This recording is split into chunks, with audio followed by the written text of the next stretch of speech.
So if you've heard of Jesus, you probably know about one of his famous teachings called the Golden Rule. Do to others what you would want them to do to you. And this, actually, is a restatement of something else that Jesus said, that the meaning of life is to love God and love your neighbor as yourself. Now, that's really beautiful, but what does he mean exactly by the word love? It's an unclear word in English, because you can love your mom and you can love pizza.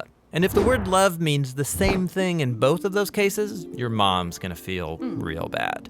So what did Jesus mean in his language? Well, first of all, this love your neighbor phrase is a quotation from the Hebrew scriptures, where the word for love is ahava. However, the language Jesus spoke and taught in from day to day, it was a cousin language of Hebrew, that is Aramaic, in which the word for love is rachma. But then, as Jesus' followers spread his teachings around the world, they translated them into Greek, using the word agape.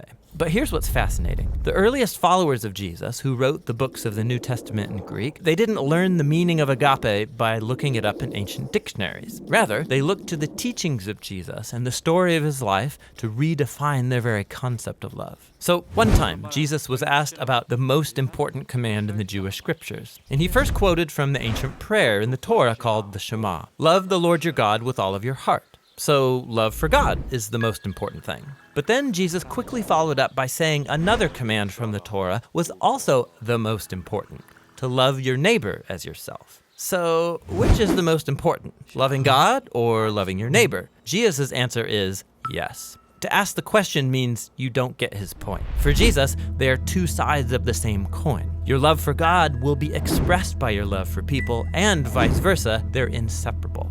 And so this makes it clear that for Jesus, agape love is not primarily a feeling for someone else that happens to you, like our phrase, I fell in love. For Jesus, love is action. It's a choice that you make to seek the well-being of people other than yourself.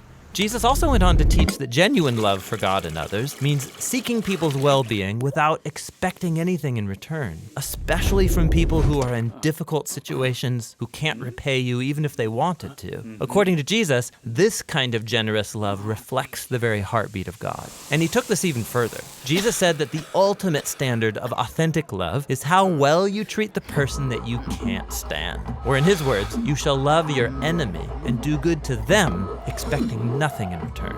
For Jesus, this kind of enemy-embracing love imitates the very character of God himself.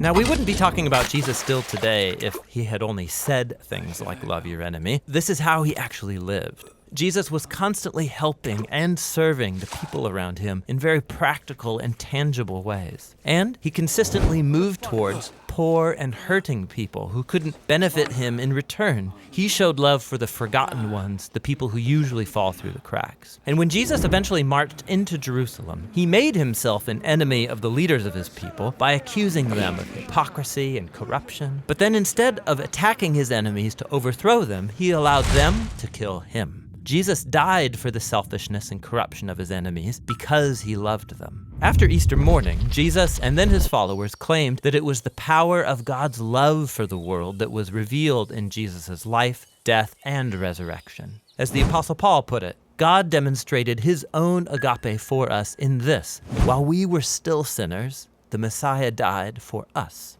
Or in the words of the Apostle John, God's own agape was revealed when he sent his one and only Son into the world so that through him we could have life. And for John, then, this leads naturally to the conclusion, beloved ones, if that's how God has loved us, then we ought to show love for one another.